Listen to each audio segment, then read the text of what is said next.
Which one we start with first? Well, we got to start with Mark's first. Hey, Ken, are you ready? Ready, Ken?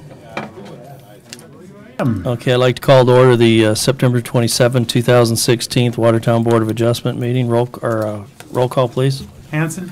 Here. Stonebarger? Here. McGuire? Here. Shriver? Here. Dolly? Here. Arnold? Here. Stein? Here. Albertson? Olson is absent. We have a quorum. Thank you. The first item on the agenda is the approval of the September 8th, 2016 minutes. Going to get a motion and a second. Motion approved. Motion by Mr. Stonebarger, second by Mr. McGuire. All in favor, say aye. Aye. Opposed? Motion carries. Item number 2 is a tabled item from the September 8th meeting due to the lack of quorum. It's an applicant, Esco Manufacturing, permit number 16977 is appealing the zoning ordinance for property at 2020 4th Avenue Southwest.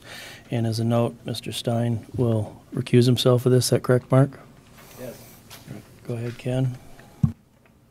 All right. Application was submitted and requested. And first of all, this was notified under the previous time, but we did send out mail under not registered, but just regular letters, again, identifying to all the adjacent landowners that this was coming back before the board at this time. Application was submitted requesting construct a compliant 96 square foot 8 by 12 addition onto the existing 12,549 square foot non-conforming industrial building located in the I-2 heavy industrial district. Said non-conforming primary structure was set as close as 47.6 feet in eighth from 75.83. But basically what it gets down to is they're wishing to put an addition in this general area here, and it conforms, meets all the setbacks and everything because of the ordinance doesn't allow me to do a conforming addition to a non-conforming structure. That's why it's back before you today. Thank you, Ken. This is a non-conforming structure, and where the addition is being put on is It's totally conforming. Right. Totally conforming, has nothing to do with the area that gotcha. With that, I'll open the public hearing if anyone's here to speak on behalf or against the permit. Seeing none, I'll close the public hearing. Ask for a motion and second for discussion. Motion by Mr. Arnold, second by Mr. McGuire. Discussion, anyone have any questions on it? Yep. So I can vote on Yep. this one. You're in. You're earning your keep. Any other discussion on it? We see these once in a while. They just keep having to come back to us because it is a non-conforming building regardless of where the addition is. Seeing none, I'll ask for a vote. All in favor say aye. Aye. Opposed? Motion carries. Item number 3, applicant Scott and Marjorie Shamans, permit number 16355, is appealing the terms of the zoning ordinance, seeking a relief from it's a fence height in an R3 multifamily residential district at 205 3rd Avenue Northwest. Correct. Yeah, application was submitted requesting to keep or reconstruct a non-conforming 80 linear foot portion of a privacy fence on the west side of a residential parcel. Said structure proposed to be constructed as much as 10 foot in height with a maximum 7 foot is allowed. Building permit number 16355 was issued on 9/10/2015 for a wood privacy fence to be constructed along the west 150 linear foot property line of this property, with specific written instructions and stating the term of the ordinance that the fence should be constructed not closer than 1 foot from the front south property line, public sidewalk, and not to exceed 7 foot in height. In August 2016, prior to the expiration date of the building permit, staff observed that the fence was constructed unlawfully at up to 10 feet in height. Notice and order was sent via certified mailing on 8/11/2016 to correct and abate the structure by expiration date of the permit attached. There's mitigating circumstances on this that I will have the applicant come and express to you.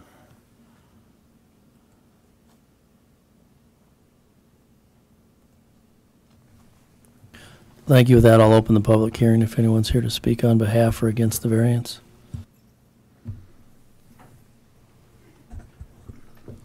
Thank you. State your name. Scott Shamans. We are requesting a variance to the code due to problems with neighbors. We've got stalking neighbors as defined by the state. They clip bushes off so they could watch everything we do in our yard, and it comes and goes, et cetera, et cetera. We started to construct a fence to 7 foot like Ken suggested. And before the fence was even up, they put cameras up on the east side of their house facing our property. And it got to the point that even after the fence was up, they've taken the cameras, continually turned them back and forth. I've got several pictures. And then they went so far as to point them at the bedroom window. The property inclines from the sidewalk to the alley. The neighbor lady will stand out by their garage where she has a clear view of the backyard, our back door, et cetera, and give us all kinds of gestures at different times. The last time she did it, we had enough. We went, got some privacy lattice and put it up. It blocked her out from the garage, and we went all the way south of the south side of our living room window that watched our property. So we're just asking for the variance to put a halt to it. I was always told a good fence makes for great neighbors, but in this one it went worse.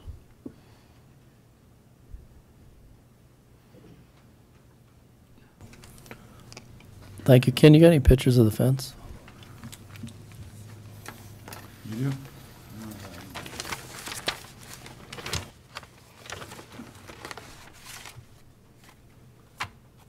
There's the bushes. Yeah, but I want the fence, that's what he's asking for now. Where do you have it right now? Well, there's the start of it. That's when they put the cameras up. Yeah, this is one I want.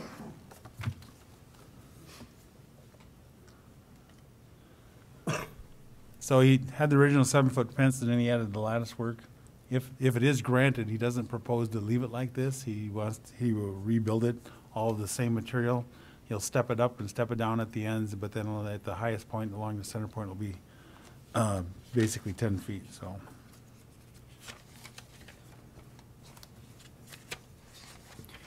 Ken, could you show us on that map again, on the property line, where that fence would be? Yeah, the area he wants to elevate is basically going to be about 80 foot right in here. But the fence currently runs from here to here. And they just want to elevate the section that goes about from there to Just there. that section in the middle there, huh? Yep. And it's a house and a garage. Yeah, this is his house here, and this is his garage, and another garage. Neighbor's house and garage is at the, This side is that's where the problem is coming from. Right. Ken, do you have a I know I can't vote on this, but do you have a picture of the cameras or any of the, do you have that stuff? Or is that not part of this? 217 3rd Avenue Northwest.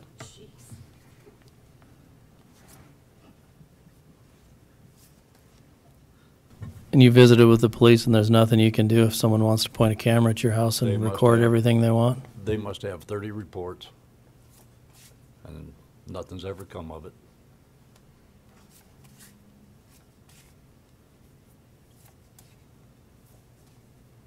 And if I'm not mistaken, when Scott, when you did show me that, I think we were looking at the different cords that come up there. So they also have not only video but audio attached to that, if I'm not mistaken. Right. Yeah, the city attorney pointed that out.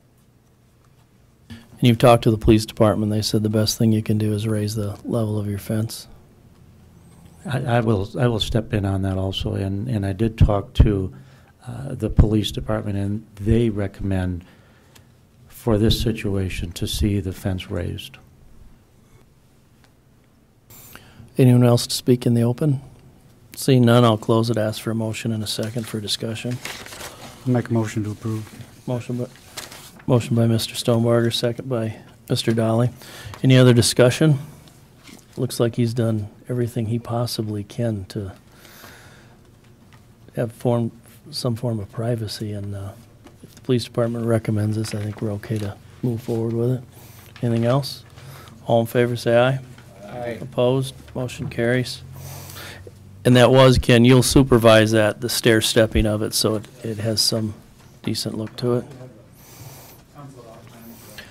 Thank you. Item number 4 is applicant Robert Graff, permit number 17001, appeals the terms of the zoning ordinance at 707 South Broadway in regard to a accessory structure.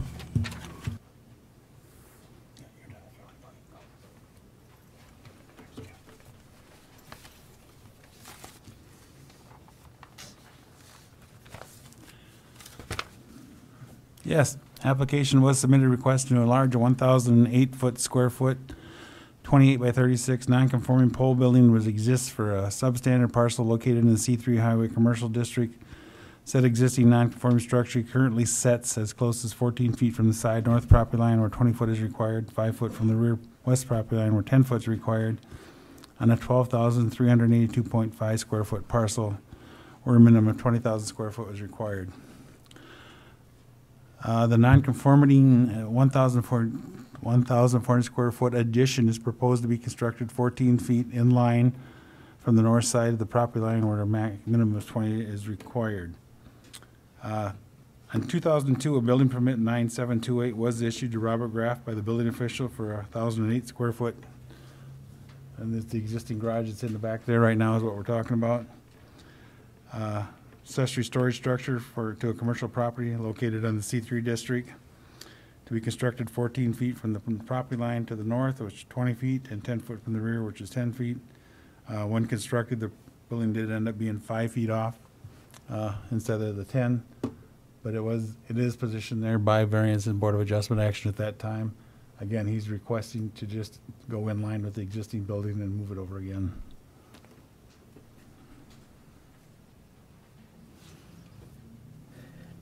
Is there any objections from any of the neighbors? Nope, nobody's contacted us with regard to it. And Ken, that is in a C3 commercial zone. That is correct. We don't have a requirement for open space or greenway or Nope, anything like that in a nope, commercial zone nope. like we would as far as Minimum rear yard lot coverage. Yep. Okay, and with that, I'll open the public hearing if anyone's here to speak on behalf or against the variance. And again, Ken, this is one that is going the opposite direction of the encroachment for the variance. Yes. Yeah, it's going into that open space in the middle. No. None whatsoever. Building's gonna be the same height and similar to what's already there. The Correct. roof will just be extended. Yep. Okay, with that, I'll close the public hearing, ask for a motion in a second. I'll make a motion. Motion by Mr. McGuire, second by Mr. Stonebarger. Any discussion? Any issues? Seeing none, I'll ask for a vote. All in favor, say aye. Aye. Opposed, motion carries.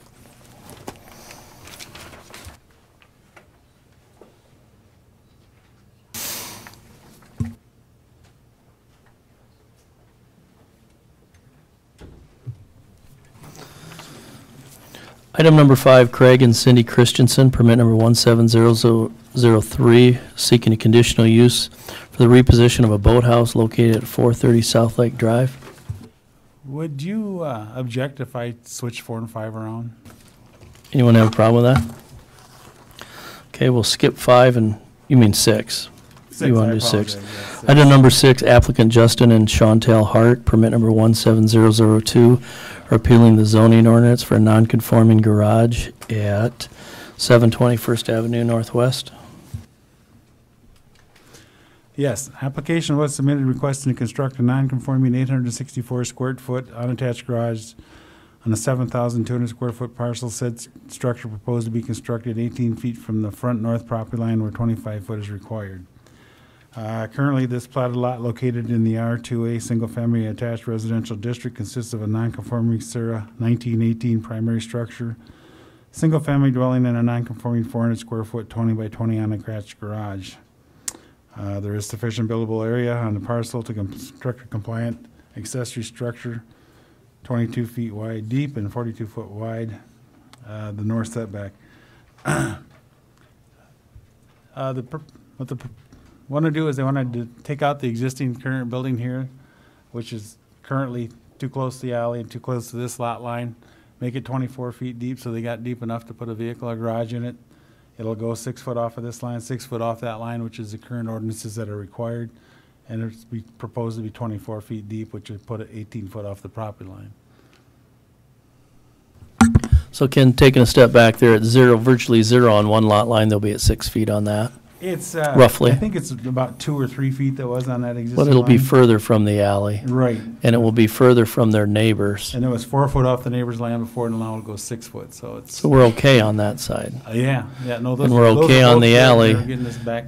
But now we've pushed the second front yard, basically. Right. Okay, so this is on a corner lot where you got a 25-foot setback on two I'd sides of rather- the I'd rather house. see it to the north than the south and try to keep the distance between the adjacent buildings. Right, it keeps it further from the buildings, further for the alley, so our equipment can get through there. With that, I'll open the public hearing if anyone's here to speak on behalf or against the variance. You can come on up. State your name. And if we have any questions, we'll, Justin Hart. Just basically, if they got a question. anybody have any questions for Justin? Yeah, Jesse, how far is your house from the, what's that, north? Would that be the north property line? Would this garage be closer to the property than your house is? Oh, or no, it's further way back from there. Way back from that? Yeah. So it's a corner lot, but it was still set back further than the house does. And I think if you look too, it seems to be an exceptionally large right-of-way there. Yeah, like, the house That's is one of about those big wide, that's probably an 80-foot right-of-way instead of 66. It's about 10 feet off the property line. You know, if it was attached to the structure, then I could do an inline provision, wouldn't even have to talk to you about it, you know, because it's with these, but since it's a detached garage, we don't allow that inline provision, so that's why it's here before you guys ask it. Can you measure your best estimate from the curb where it's going to be rather than the lot line? Let's see, if I'm gonna be 18 feet. About where that shadow is probably Yeah, almost. about there, back to the curb, he's gonna have about 35 feet. So he's even assuming the right-of-way, which we don't, but we have parts of town where those right-of-ways are a little larger than what they probably would be if we were to redevelop those. And what street is that facing? This is 6th Avenue So Northwest. it's not 8th net, Avenue, I'm sorry. not one of our bigger collector I can streets. back it out again. Just You can just see where happens it to have an is awful to the big rest of right-of-way. town. All right. Thank you. Any other questions for Mr. Hart? With that, I'll close the public hearing, ask for a motion and a second for discussion. Motion by Mr. Dolly. We will request that a waiver right to protest for the sidewalk is included, so. Want to include that in your motion? With the waiver right to protest on sidewalk, a motion by Mr. Dolly. Have a second? Second. Second by Mr. Hanson. Any other discussion? Seeing none, I'll ask for a vote. All in favor, say aye. Aye. Opposed? Motion carries. We'll go back to item number 5, Craig and Cindy Christensen, permit number 17003 for a boathouse variance at 430 South Lake Drive.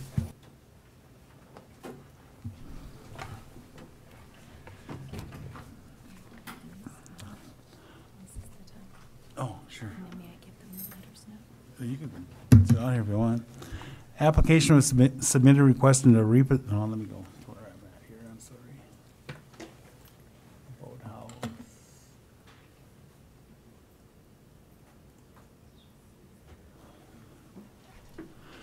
Application was submitted requesting to reposition an existing 510 square foot, 15 by 34 boathouse and to construct a larger 1,190 square foot lower level foundation with balconies and decks on a 19,930 square foot parcel bordering the shore of Lake Kempesca. Boathouses may be permitted by conditional use on lots adjacent to the shores of Lake Kempesca and Lake Pelican pursuant to 21-10025D. In reviewing applications for boathouses, the Board of Adjustments will consider the following factors: size of lot, size of proposed boathouse, location on lot, amount of blockage of lake view to adjacent lots, potential erosion problems caused by construction, topography of the slope of the lot, and other factors which in the Board of Adjustments may be deemed appropriate. Again, this is conditional use, and these are not yes or no items. These are just all items that to be considered at the time that you decide whether or how to act with this issue. We have had an adjacent landowner express concerns with this item. Thank you, Ken. With that, I'll open the public hearing if anyone's here to speak on behalf or against the variance or conditional use. Dave Todd with Todd Architects. I'm doing the project for them, and I guess I'm here to answer any questions that you might have at this point.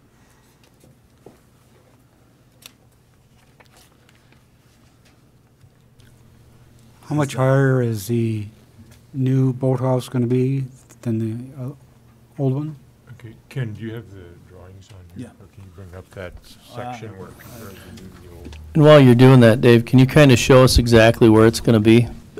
Well, the location in general is not changing, but it's just moving back further from the lake we're moving it back 6 feet That's not the one on the house. you want to. The one that's a cross-section, Plans. the cross-section. Is the whole set of plans in here, Joe? Yeah, Here, look at architectural plans, number 8. there we go. Okay, and then go to about the third sheet. No, back towards, there you go, okay. On here, on this drawing, what I did is I dotted in the original boathouse and location based on the survey information stuff that we were given. And then we raised the house up and the boathouse. And you can see I've got it marked there with, okay. Right here's the 100-year flood elevation. And we brought the level of the boathouse up to that line so that it can be used all the time, stored boats and stuff in there. This is basically the gravel floor line of the existing boathouse right here. And it's almost not high enough to stand up in there, just barely. And it's the foundations are deteriorating drastically. The house is even tipping a little bit towards the lake. And we did have a structural engineer come in and look at it, and this is what he recommended, is that we replace it, and then we're trying to bring it up so that it's above the 100-year or level with the 100-year floodplain, so that it can be used and boats can be stored in there and whatnot. And in doing that, then we want to just move, the house goes back 6 feet on top of it. The front wall of the boathouse will be back 6 feet. But we are cantilevering a deck out in front of it so that you can, as you come down the stairs or whatever, you can get into the boathouse from the doors and stuff on that end. To support that existing house when it's set back on there, the structure that we've got to put in there dictates this, and the fact that we need the height to be able to get the garage doors and the boats and the carriers and stuff in there, kind of establish that height. So we are, it's going up, and you can see from the point here to here that it is raising up quite a ways there. You know what that is? It's roughly, I think it's around 8 or 8.5, 9 feet at the most that we're probably going up. There's also some, can you go to those colored pictures? Oh. Well, no, there's some that are in this set, I think, that you had. Yeah, I can minimize it.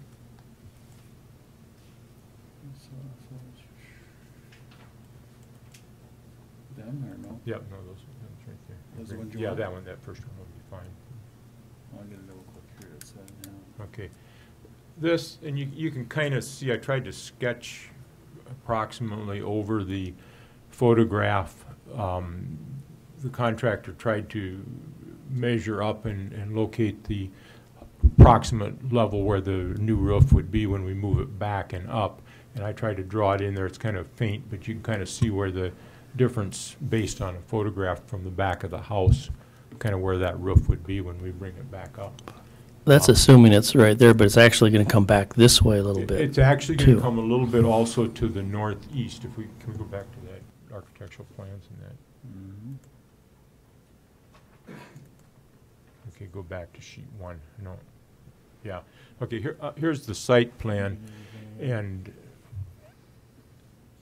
the current house, the bottom part, the concrete part, sits about right here, but it's 2 feet beyond the wood structure of the house above where the existing concrete is.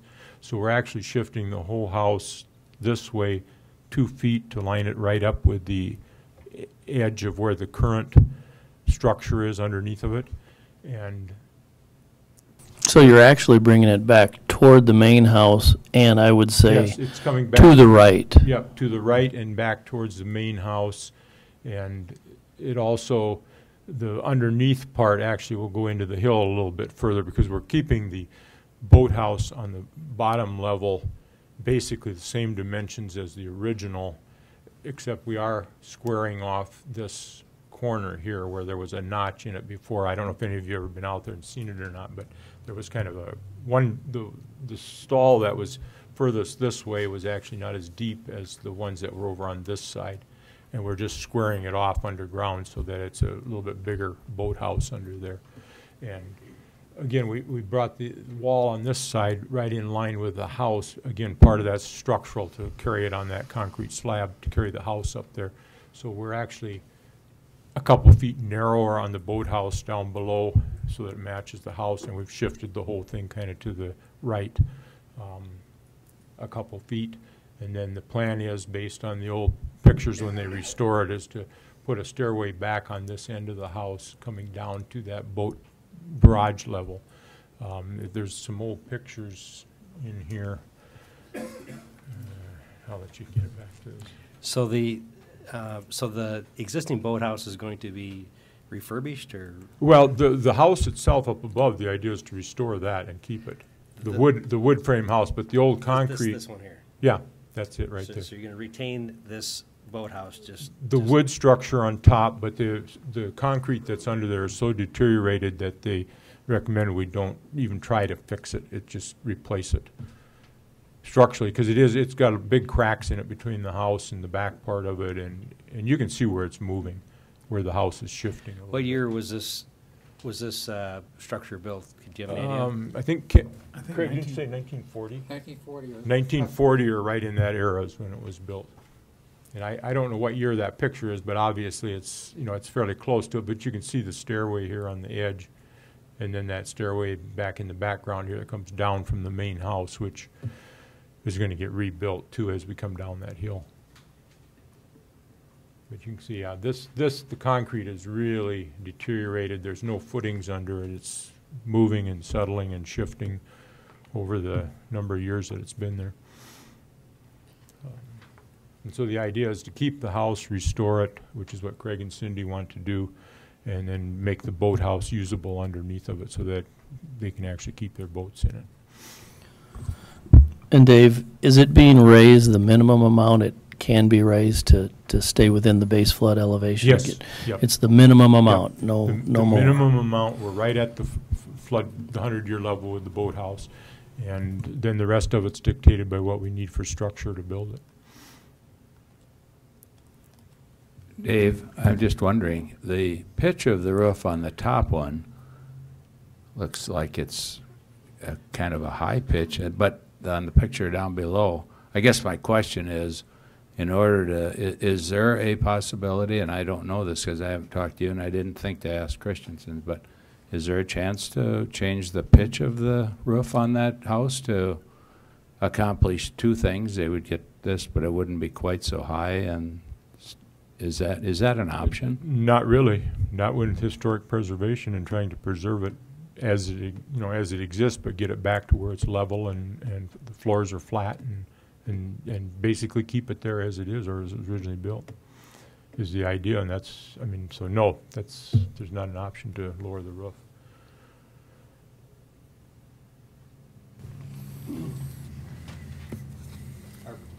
Are boathouses allowed today if you're going to build a boathouse? Yep, by conditional use. Yeah, if you wanted to put a boat on your property, you'd be back up here under the same provision, even if it was a brand new and not a restoration. It is allowed, it is an accessory use for the lake residential properties as a conditional use by going over those 5 criterias for making that determination, but you can put a brand new one on a lot right now. Yeah, and that's specific to Lake Kempeska and Pelican only. And Mark, part of the only thing in the ordinance that speaks of it are, there's 5 things that we need to take into consideration when we're approving a new boathouse, or in this case, allowing the restoration of an old one. It's the size of the lot, the amount of blockage, potential erosion, topography, and anything else we deem appropriate.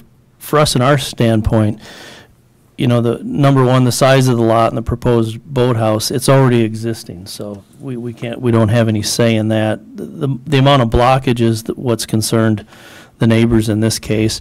Potential problems with erosion and construction, I think this is probably fixing some of those things. The topography and the slope of the lot, with the way that lot is sloped, there's a minimal area where that can be, and then anything else. And I think the thing here we have to look at and be careful with is the item number 3, or item number 2, the amount of blockage of the lake view to the adjacent lots. We're always very careful with that whenever anything's happening out at Lake Kempeska. That's why the question I had was,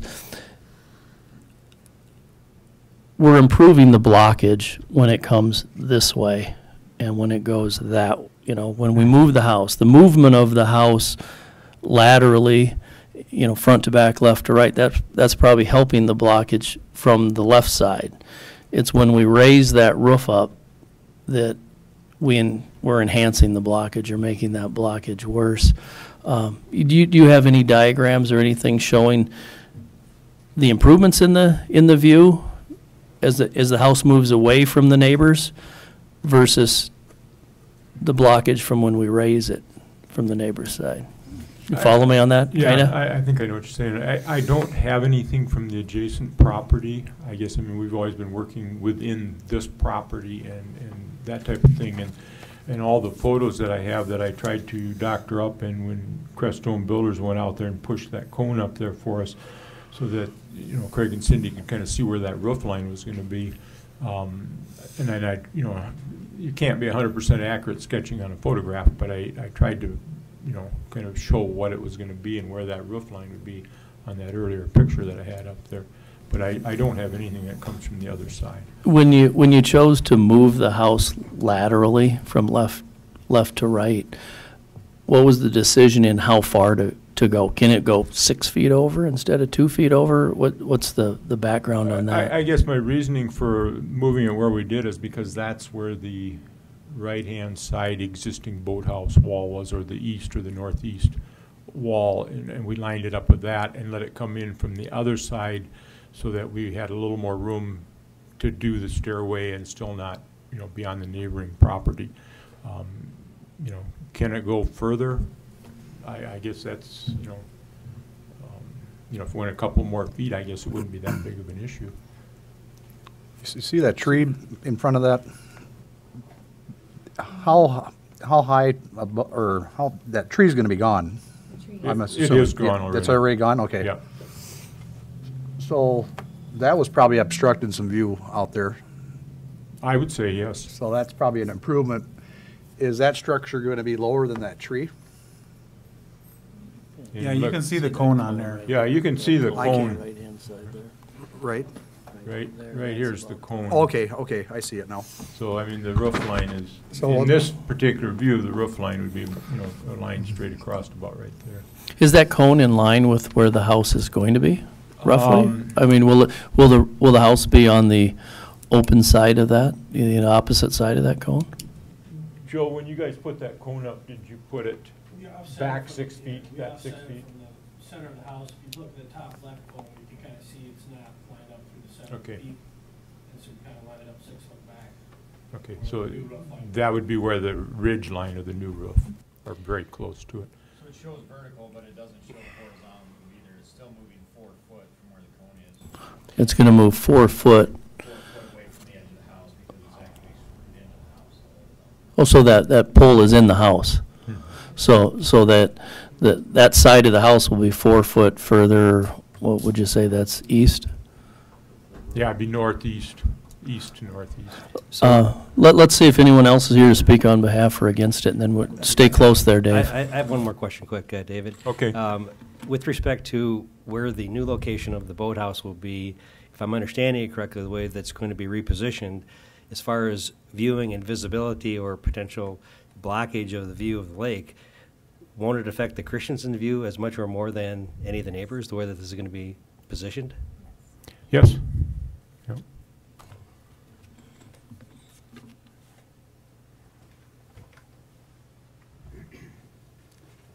That's right. Come on, you sit there. They'll be up next. My name is Michael Alama. I'm the immediate landowner to the east. So in theory, they're moving that towards me. And I think it's a good thing. It's going to enhance property value. The boathouse in the condition that it's in and the foundation that it's in is dilapidated. And if they don't do something, the lake's going to swallow it in the next few years. If anybody should be upset, it should be me because it's coming towards me and would be blocking my sunset, which would be off to the west. But I have zero issue with this. Thanks, Mike. Anyone have any questions with Mike?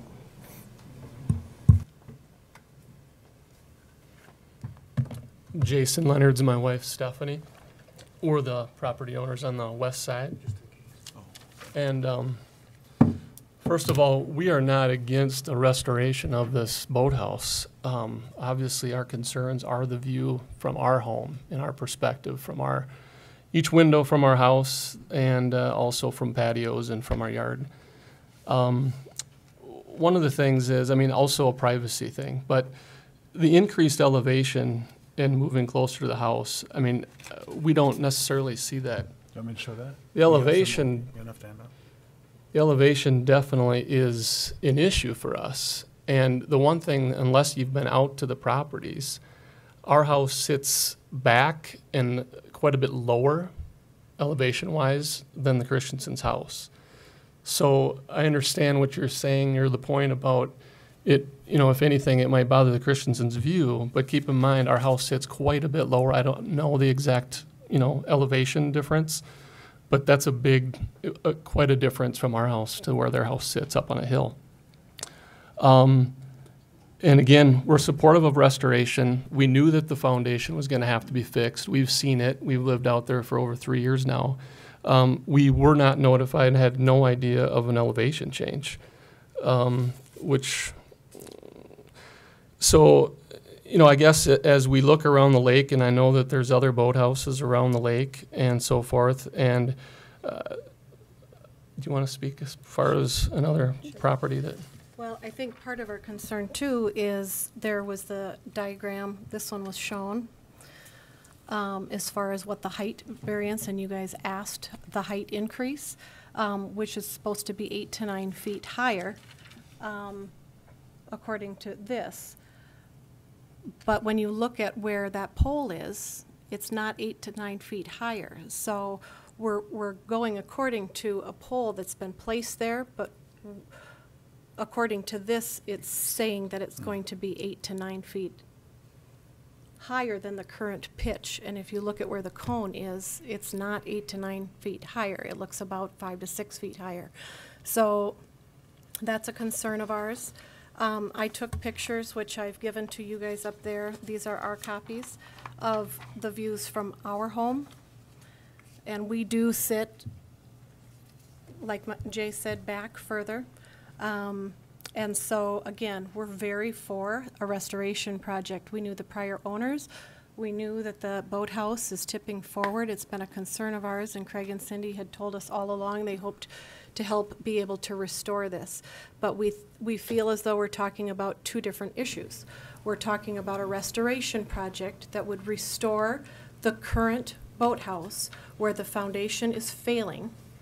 And we're also talking about a place to store boats underneath it, which is considered new construction and would completely obstruct our view. Not completely obstruct our view, but it definitely has an impact on our view. So prior to them removing that tree, what kind of view did you have out of that?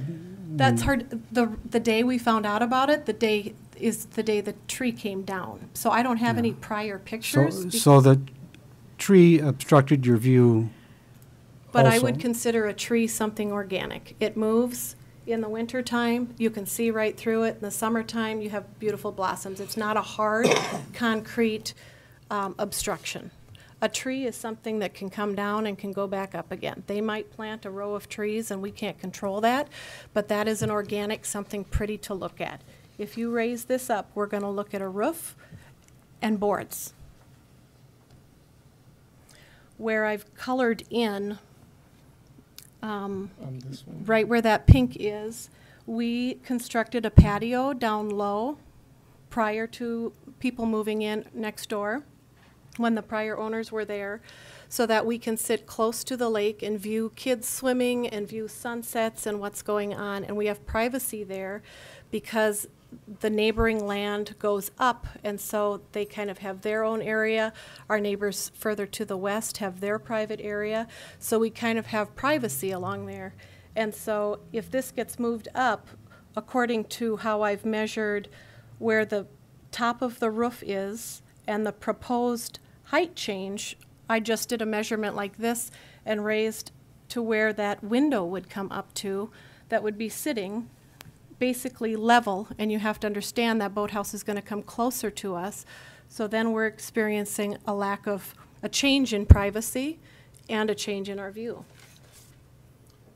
And just to add, I mean, I think it is important to point out that that proposed height that we have on top of the cone right there, I don't believe, I mean, without putting a tape to it, I don't think that's 8 or 9 feet.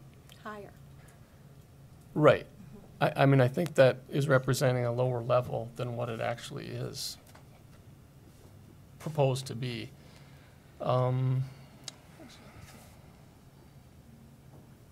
So how we've looked at this is, yes, we're completely for restoration. This is a historical boathouse. It's not on the historical registry, but it's part of Lake Kempeska, and we love Lake Kempeska. I didn't grow up here, but I've had family that has lived there for a long, long time.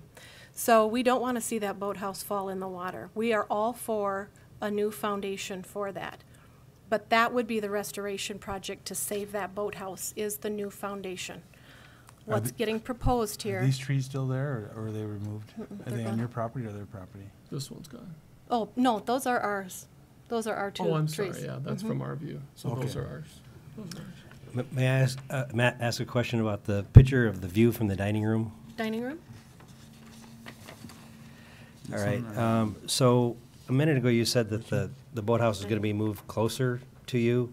You mean closer to the houses, not Yes. not the direction in your house. I'm Right. sorry, yeah. And Not then to the west. with respect to where the proposed new structure or the refurbished structure would be, it would be, as you're looking at this picture, to the right, somewhat, right? I mean, it's moving closer to the houses, but farther to the right. 2 feet. As 2 you're feet. looking at it from this direction, is that correct? We were told 2 feet. Right, it's moving toward the houses, but farther away from you, line of sight with respect to this picture, more to the right. I'm gonna just make sure I'm understanding that correctly. That's what we understand. Okay. That's what we understand. And then so, with that regard, if I'm understanding further correctly, that it appears that there's a hill there of some type, so actually part of the house or more of the boathouse will actually be behind that hill, would it not, with regard to the line of sight now? But do you see where the proposed height would be? I do, yeah. Okay.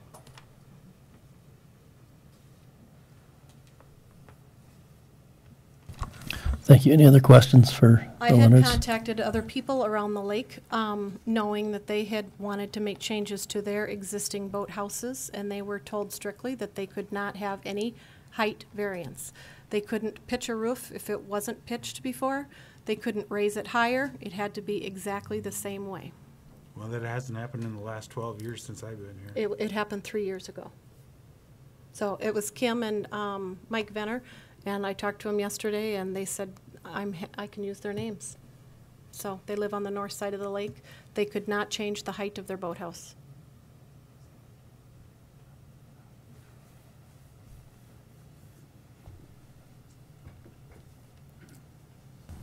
Thank you. Any other question for the Leonards? Is anyone else here to speak on behalf or against the variance? Where they could be told no is in this office right here. That's, they did their construction. That's what they told me.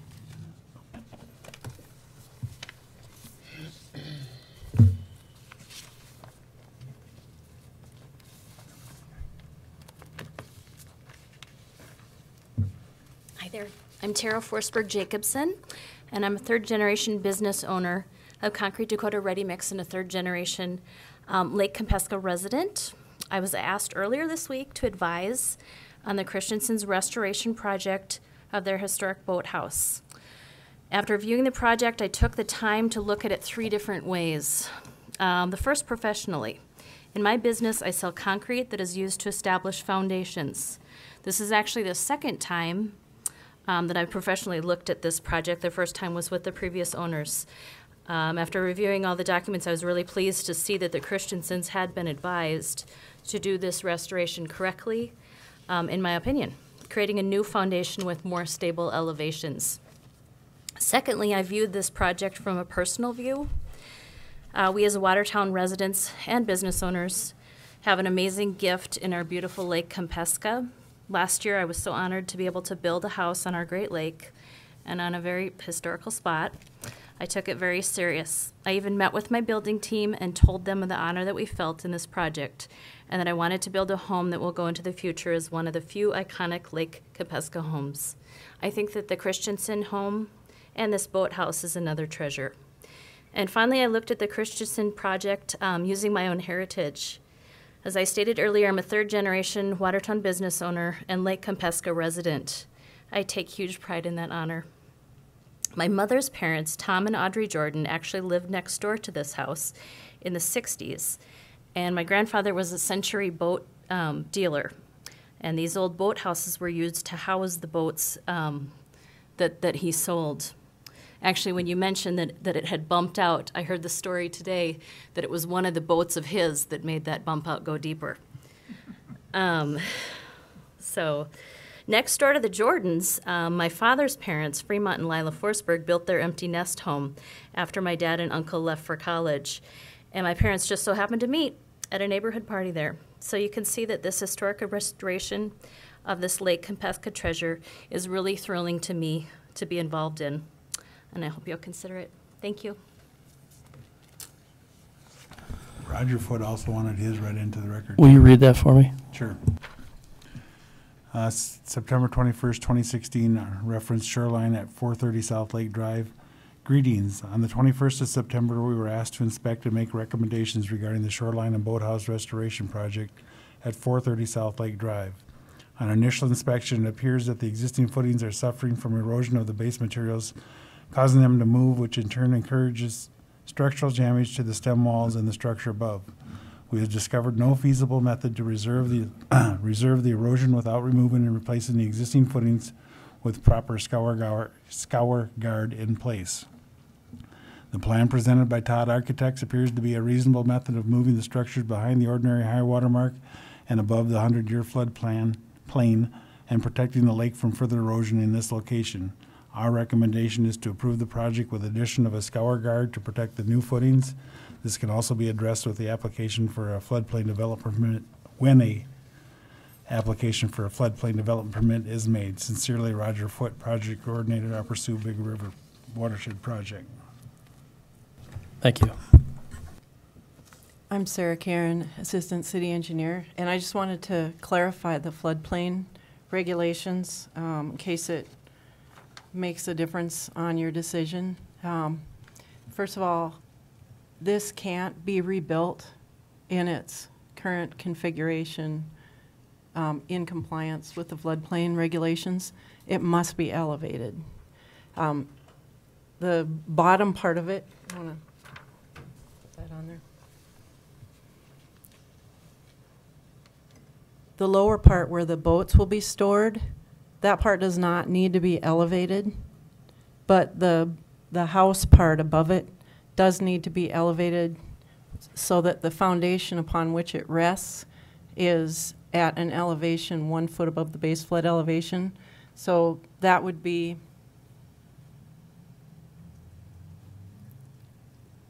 this is about where the base flood elevation is. Right here is the 100-year base flood elevation.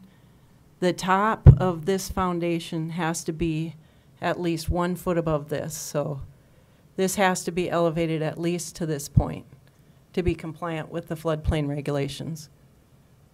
This part doesn't, where the boats will go, needs to be flood-proofed, but it doesn't need to be elevated. But the part where it looks like a house, that needs to be elevated to 1 foot above. So I just wanted, a couple things were said about that, but I wanted to make that clear. What do you estimate it at? About 1 foot. It doesn't need to be raised up 8 or 9 feet to be compliant. It just needs to be raised. The boat part doesn't need to be raised 8 or 9 feet. The boat part only needs to be raised up about 1 foot so that the foundation for the house part above it is above the base flood elevation. The lower part needs to be flood proof because it will be below and into the flood waters. So put that, will you mind putting that back up one more time? I think we got a little question. The lowest level structure of the boat storage area has to be above base flood elevation? No, the boat storage area does not need to be elevated. Just needs to be flood-proofed. It just needs to be flood-proofed. The house, the base structures of the Any place where a person could sleep has to needs be to be a above it. foot above, and all utilities, outlets, electrical. And the question Jason asked is how far above that base flood elevation do you estimate that is right? It's about a foot, I think. On this structure? On this drawing here, this is the base flood elevation. And that's, this is where the existing, that's some sort of structure. This is about where the house is now, right at the base flood elevation. It can't stay there. That needs to be elevated so that the foundation upon which it rests is 1 foot above the base flood. And it will end up being probably 8 feet above? No, no, Is it, 1 so, foot. so I'll ask you the same question I asked Dave. About 6. Okay. What they're proposing. Yep. According to my calculations, it was about 8, a little But over 8. I guess the question I like to ask is, like I asked Dave, is it being raised the minimum amount it needs to be raised to appeal? But problem is the structure is being raised probably 6 or 8 feet. It doesn't need to be raised 6 or 8 feet to be above base flood elevation. But if it was raised to the minimum of base flood elevation, there wouldn't be any room for a boat. Right, unless they left the foundation that's designed in there has stem walls, and that they couldn't do that with that design. We could, if the structure went up the minimum amount necessary to comply with the flood ordinance, we wouldn't have enough room to put a boat under there because the bottom of the boathouse has to be up to base flood elevation. No, the bottom of the boathouse does not need to be above the base flood elevation. The bottom of the boathouse could stay right where it is right now, but the problem is that's full of water a lot of the time. And to be safe, if you're storing a boat there over the winter time, you could have a flood. That's prudent for them to put their boat storage area above the base flood elevation, but there's no regulation that requires that. The regulation allows that part of the structure to be flood proofed. Only the part where people can sleep needs to be elevated, and utilities, electrical services, that stuff, that's what needs to be elevated to 1 foot above the base flood. When you're talking flood-proof, how would you flood-proof a boathouse that has doors open to the lake? You actually have to have openings. There have to be openings that allow water to come in and go out unobstructed. So flood-proof, you mean it has to be free flow? Right. Water, and that equalizes the pressure so you don't have an area with water all around it, and then the walls collapse. So But in a flood situation with ice and stuff like that, freezing the boat in a boathouse would not be. Yeah, there's no question about that. But the regulations allow it. It may not be smart, but our floodplain ordinance does not prevent them from having boat storage below the base flood. And Sarah, you might be part of this answer, but primarily for you, Dave, structurally, in the construction business, you're raising this up and you're putting footings and a good foundation under it, and you want to protect it from ice and water. Go to all this work and get the water in the lake coming up, and now you've got water and ice and the damage that can do. Did that play into your reasoning to raise the boat to this height, or was your reasoning to raise the boat for this height only for the convenience of getting their boats inside of it? No, actually. Actually, we raised it to protect the boats. Craig has old wood boats. I don't remember what brand name they are, but they're that he wants to store near year-round, and that's why we want it up there. Actually, it'll take a bigger and a more elaborate rail system to take the boats up to it by raising it than if we'd have left it down, but we're trying to protect it from ice and water so they can be used for storage year-round. Part of the reason I'm asking, I'm very familiar with this boathouse because my nephew owned this house prior to the Christensens.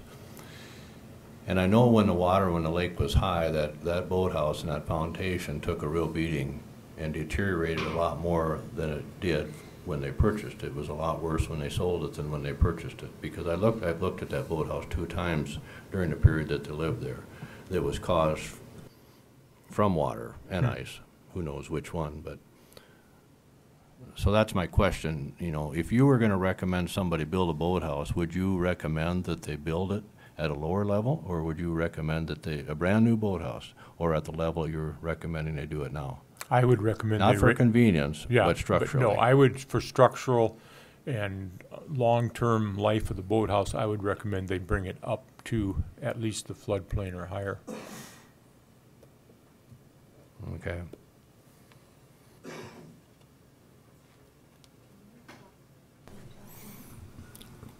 Open yet? Yeah, you can come on back up. You know, the question isn't so much, I look at it from a structural standpoint, it's prudent if you're going to do a project to take as much out of harm's way as you can. We're always going to go back to the blockage issue as to what we can do to minimize the blockage issue. And I think, I mean, when Tara talked, again, I cannot emphasize enough, we're for the restoration. So if we're talking raising the boathouse up a foot to do this the right way and to save this boathouse, that's a different matter than the convenience of having storage for boats that may or may not be there. We have owned this property longer, we've been there longer, and we plan to be there for a long time. And so when you look at, yeah, it would be great to store our boats down there too, but that is not a restoration project. That is a new construction project for the convenience of storing your boats and keeping them out of the floodplain. And then I think we're looking at a totally different precedent for Lake Kempesca, because it's nice to have, but it's not necessary to restore the boathouse.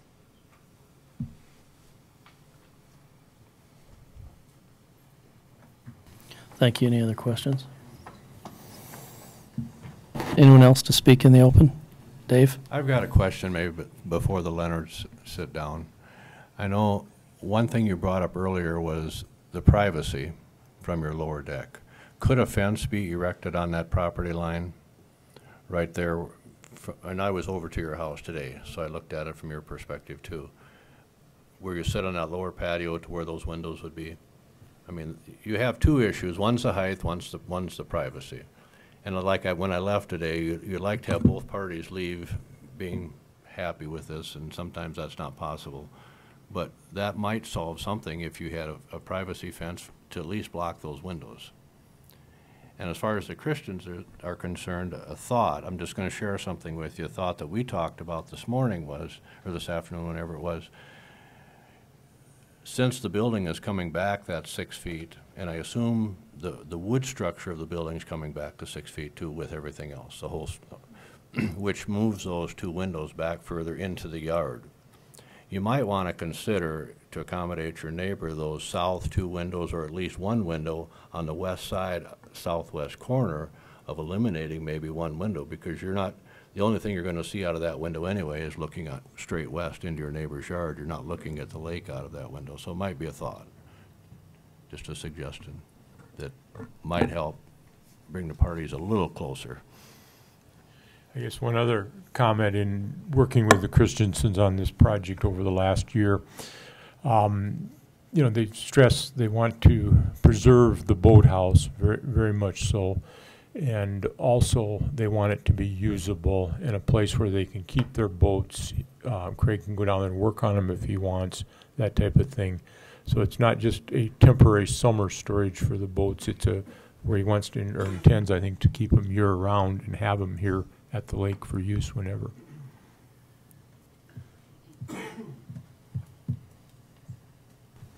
I do have a question that you brought up, Dennis, and you mentioned fence.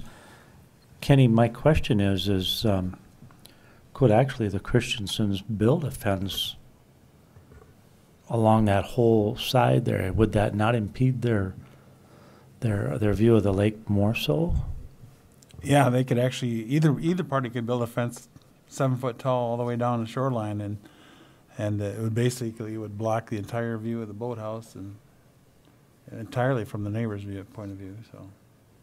That wouldn't have to come for ordinance or permit or anything else either, so. And I believe Mr. Christensen would be willing to put up a partial fence if that would help do it, or put up some greenery or shrubbery to block it, if that was a condition of making this work. I believe he'd be amenable to those suggestions.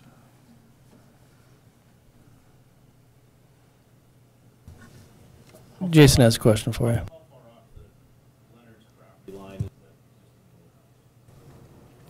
About 3 feet, 3.5 feet, something like that. Right now, so it's 3 Right feet now, down. the current existing structure, and the house, the west end of the boathouse up above is in line with the west edge of the foundation that's currently there. And it's, I think it's scaled on that survey as about 3.5 feet, give or take a little bit. And so if we were doing a new construction, new boathouse, how far off the property line would have to be, Ken? That's just it. This is a conditional use. There is no requirement. That's just your general observation of what you want to pick. This doesn't fall under the same parameters of another accessory structure. If you were So as it's going to be built, how far will it be off the property line now? About 5.5 to 6 feet, something right in that area. And that's shifting it to 2 feet over to the right.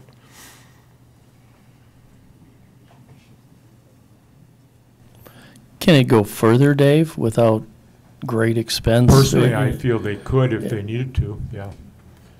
Can we put that aerial photo back up? I mean, you. Which one do you want? The aerial photo from above. Site plan. Oh. You know, one of the questions is if there's, you know, if it's impeding the view from one side as it moves up, can it slide over further without any additional undue expense or hardship from the owners? I mean, if you already turned the foundation out. Right. If you've already taken everything out of there and moving it, Yeah. you know, you also don't want to go the other side, and the guy from the east says, hey, I was okay with it until it's in front of my house now, I mean, so. There's a series of wood decks going off in this area with different levels to them. And obviously, we have to cut the end of them off to be able to build and dig and do the new foundation, so we've got to rework that. So, I mean, if that had to move a couple more feet over, I don't think personally it would hurt anything.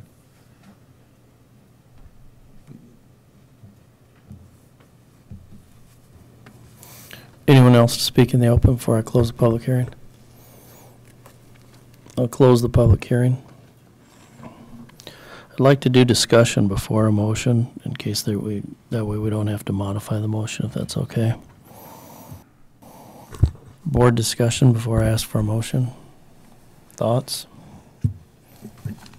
I guess my question is that I don't know if anyone's leaving happy, but is that everyone's leaving equally unhappy if we, you know, move that thing farther to the northeast off the property line? I mean, does that alleviate some blockage issue and still kind of maintain some privacy of neighbor? I mean, The other neighbor's not present right now. oh, How wide was that lot? I didn't ask that, Ken. well, and he's got trees there anyway.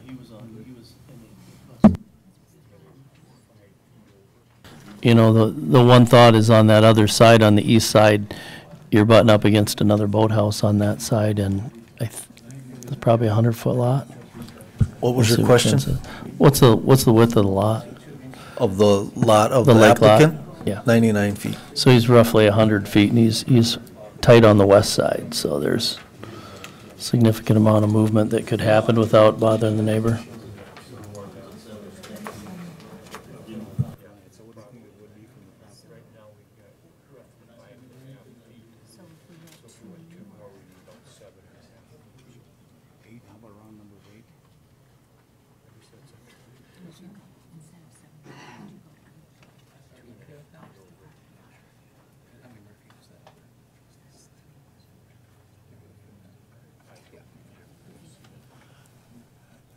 Just FYI, they think we could do 8 without a whole lot of additional expense off the sideline. 8? We're at 0 right now, proposing, well, 2 or 3, proposing 5, Right. roughly. 5.5 off the property line now. You're saying moved over 8 feet Well, off? that's 5.5 with the proposed 2 feet more than it is right now. So they're saying we could probably push it another 2.5 feet, get it up to 8. But right now, it's only about 3.5 feet off. So we're gonna push it over 5 feet, basically.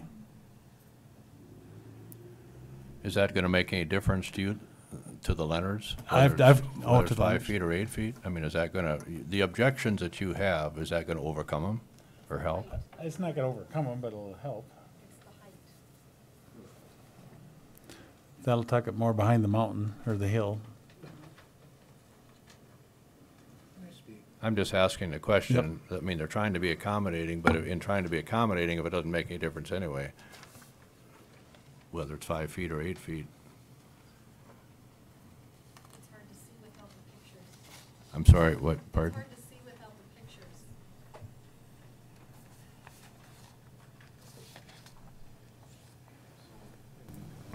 Go ahead. I mean, if we say 8 feet and then screening of some type, whether it would be fence or tree, I mean, is that, are trees are less objectionable than a fence, or, I mean, what's the happy medium on that part?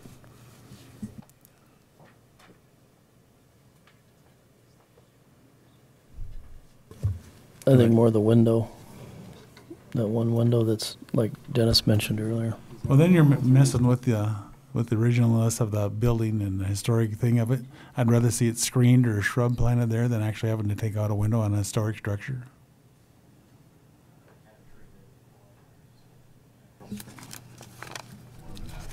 Green. Yep. Or fence, whatever, you know.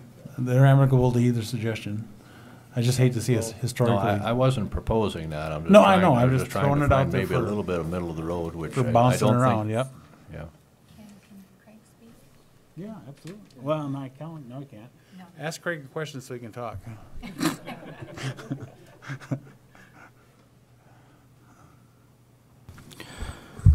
Craig, what we're playing with is moving that further to the east to get it further off the property line and possibly screen it similar a little bit like it was before, not as aggressively with a 40-foot tree, trying to find a happy medium.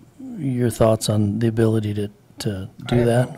I have no problem working out screens or whatever we need to do as far as providing the privacy issue. But I want to step back. I probably should have talked earlier. This project is not about me and my boats, okay? We're building something that has a purpose, not only for me, but make it a useful a boathouse, the way it was originally designed. And we did a project in Rapid City, which was a historic preservation, and we had to repurpose it. It was an auto parts store. So we made it an office building. So you have to, when you do anything with an historic building, you're going to make adaptations so that it has some economic value today, or at least you're bringing it up to date as far as structural and use. And that's, you know, I think that was important. It's not, it's better for me to store my boats on a boat lift and haul them out every year. There's no question. That's why you don't see a lot of boat lifts, or you don't see a lot of boat houses anymore. This is a unique situation. It's something that everybody appreciates. That's a historic landmark.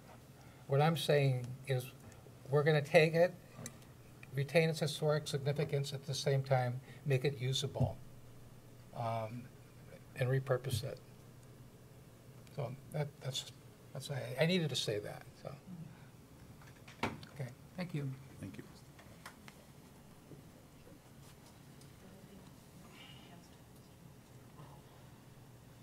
Thank you, Craig. Any other discussion amongst the board members? I don't know if I have discussion or not, just a comment, but you know, when you get into these situations and you're on a board like this, it's difficult because you cannot please everybody. You'd like to have everybody walk out feeling like they are winners, but if I step back, and I like the way that Tara looked at it professionally, and then she addressed it personally, and then she went back in her family history. as a builder in construction, if I was going to be doing a project like that, I would do just exactly my thoughts. I'm not sure I would want to be involved in a project like that unless I did it the way Dave Todd is recommending. Because I would not want footings down under the water, in the water, that are going to be affected by not only water and ice and everything else down there. Hopefully you can get that out of that.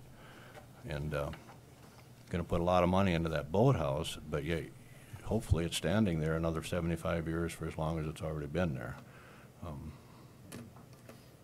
Right, just and then a comment. And right, my comment too. I guess I can also understand from the Christensen standpoint that while there is historic value and it's going to cost considerable amount of money for this project, unless it has some functional value when they're done with it,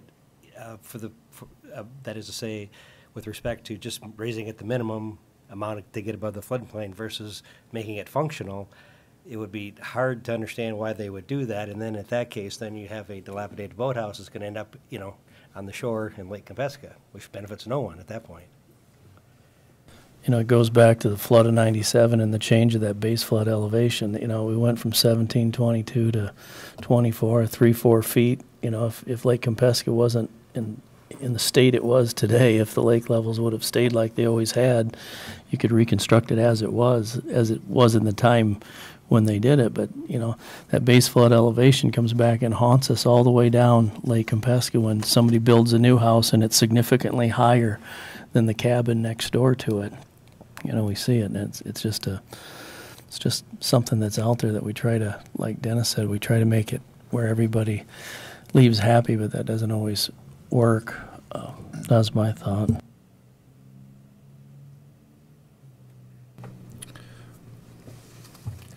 I'd like to make a motion. Or you got more discussion? No, I'd say. I was just going to ask with respect to the motion, was that going to be with the moving it over to That's the... where I'm Well, going. that's what, I'd like to have a motion made, and we can get a motion in a second, we can discuss the motion. I make a motion to move the property 8 feet over to the east and then screen the place off and then put bushes in there. So it would be 8 feet from the property line? Correct. So that would be the building would sit 8 feet from, no closer than 8 feet from the Leonard's property line. And then, Ken, when it comes to screening, can you give us a background on available types of screening? We can either do And his was natural screening is what he liked. Natural preferred. We can do bushes or trees, whatever. And we can say deciduous or conifer or head bushes, whatever.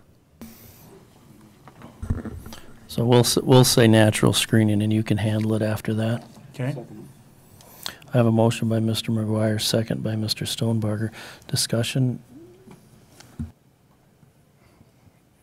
I just want to ask a question of the Leonards. We don't know if this motion's going to pass or not up here, but if it would pass, if it does pass, is that 8 feet going to make a difference versus 5.5? I mean, I'm not opposed to the way, but if we're going to put 8 feet in there, is that going to help you any? Or? It's better than 5. Well, I guess what I'm asking, they're willing to go 8 feet, but if it passes and they don't need to go 8 feet, it's not going to make any difference for your height, and it's not going to make a difference for your site. Why go 8? Leave it where it is, right where it sits. I just feel like there's kind of a precedent being set here. It's changing from a restoration to, I understand the functional use, but it's just setting a precedent for Lake Compesca. Any other discussion? Any other questions with Jason's motion? Seeing none, I'll ask for a vote. All in favor, say aye. Aye. Aye. Opposed? Motion carries. Any old business, Ken? No. On to the Plan Commission. Let me know when you're ready, Brandy. I need a motion to adjourn. Motion by Mr. Stein, second by Mr. Dolly. All in favor? What, we're adjourned?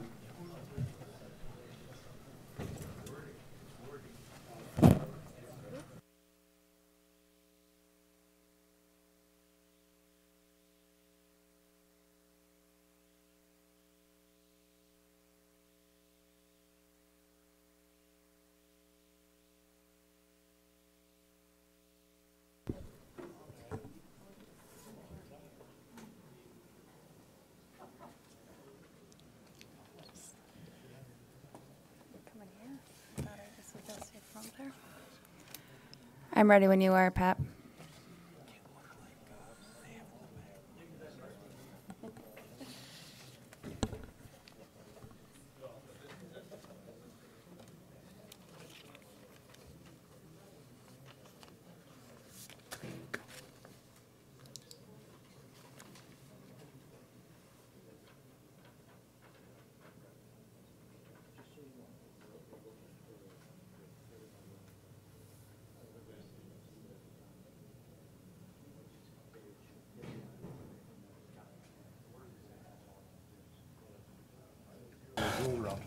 All right, Brandy, we ready? I'd like to call to order the Thursday, September 22nd, 2016 Plan Commission meeting. Roll call, please.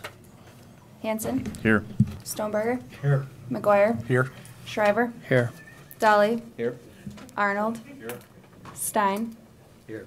And Johnson is absent. Thank you. First item on the agenda is the approval of the agenda. Could I get a motion and a second? Motion. Motion by Mr. Hanson, second by Mr. Stonebarger. All in favor say aye. Aye. Opposed? Motion carries. Second item on the agenda is the approval of the minutes from the September 8th, 2016 meeting. Motion approved. Motion by Mr. Stonebarger, second by Mr. McGuire. All in favor say aye. Aye. Opposed? Motion carries. Third item is an ordinance amendment to the Watertown Ordinance on Punishments. Brandy? This is a request to initiate an amendment to the Watertown zoning ordinance on punishments. And just with that intro, I'm going to turn it over to Justin. Thank you, Brandy. Mr. Chairman, members of the commission, Justin Getz, City Attorney. This particular ordinance here is obviously an amendment to zoning ordinance, but it's rather unique in that we're focusing on punishments with this, and it's not a substantive change. Rather, what it is a bit of housekeeping, if you will. If you were to look through Title 21, you would see there are obviously a number of chapters, and some of those chapters have their own standalone punishments. Well, the way that our forebears set out the revised ordinances was that they would follow certain organizational procedures, one of which was to ensure that outside of Title 13, the criminal or the criminal akin provisions that we have in ordinance, that we were to put our punishments in Chapter 99. Well, the Title 21 changes that I propose here are to essentially take what is found in other sections that duplicate Chapter 21.99 and place it all in one section so that there isn't any confusion. My memo kind of goes into that point, and just for purpose of clarification, as the ordinances stand now, our punishment framework is fine. It's enforceable, and I have no issues with it. However, as a public-facing document, I thought it might be a good thing to ensure that we have one punishment provision for the entire title, and then where there needs to be unique punishment, as in the case of the sign ordinance, that it's still making reference back to the, if you will, omnibus punishment provision in Chapter 2199. So with that, I'm happy to answer any questions about elements of the punishment chapter or any questions the commission might have otherwise. I have one question.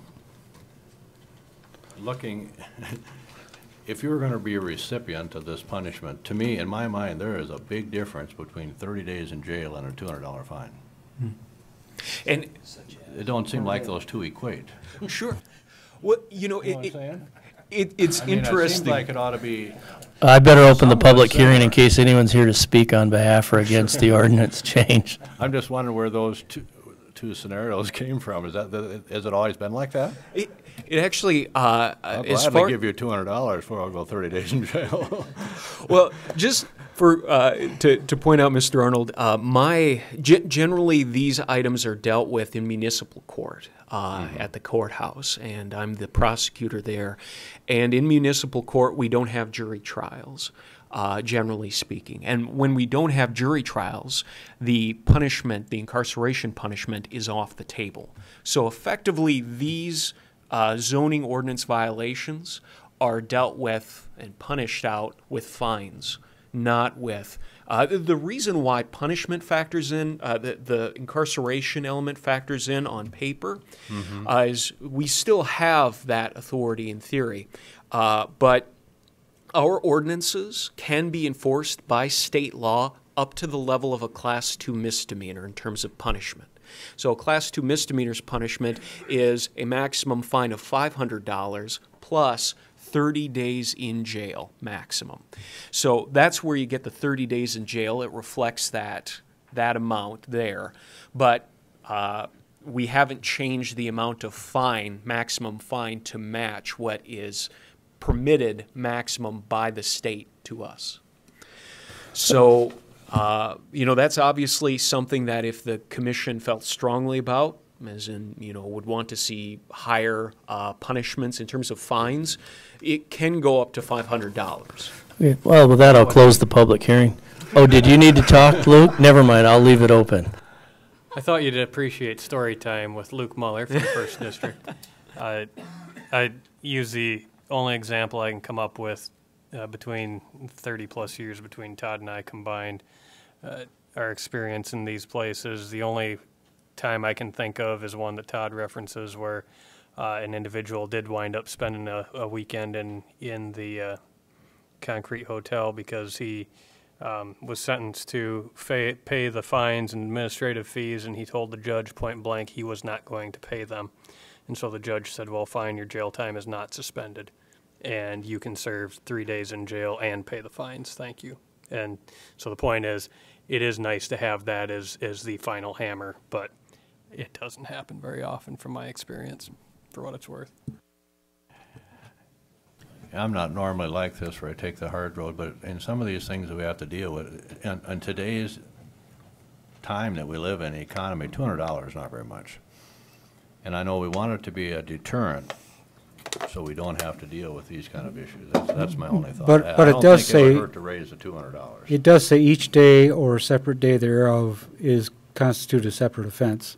So you could, let it go for a week and it's $1,400 and 210 days in jail. The one thing I would point out to add to Mr. Stonebarger's comment is that in order to enforce each day, to seek out that violation, we need to have code enforcement go by the house and take pictures and whatnot. So there is, there is some burden placed upon the city to ensure each day there was indeed a violation. But generally, given the nature of the violation, it's going to continue in a lot of these circumstances. Okay, we had a variance request in here, and part of that, there was a deck without a building permit, which is in violation. So, okay, are you going to say, okay, this guy's in violation, so he's notified today, and if he doesn't get the deck out of there by tomorrow, it's another day and another day. How long does that go as far as the building official? Well, typically, if somebody's just got a deck wrong, we just notify them and tell them to come in and get the permit in place. But then if it's not legally conforming as to where they got it, then we'd say you got to come here. You're going to have something a lot more serious than a deck before we're going to enforce those kind of fines anyway. But as to date, we have never fined anybody anything or anything in that form in the 12 years I've been here. So I think we're just looking to have something uniform in place that if we ever do get to that point, and we may be getting close, I could tell you a name, but I won't publicly. So that's what we're trying to achieve. Thank you.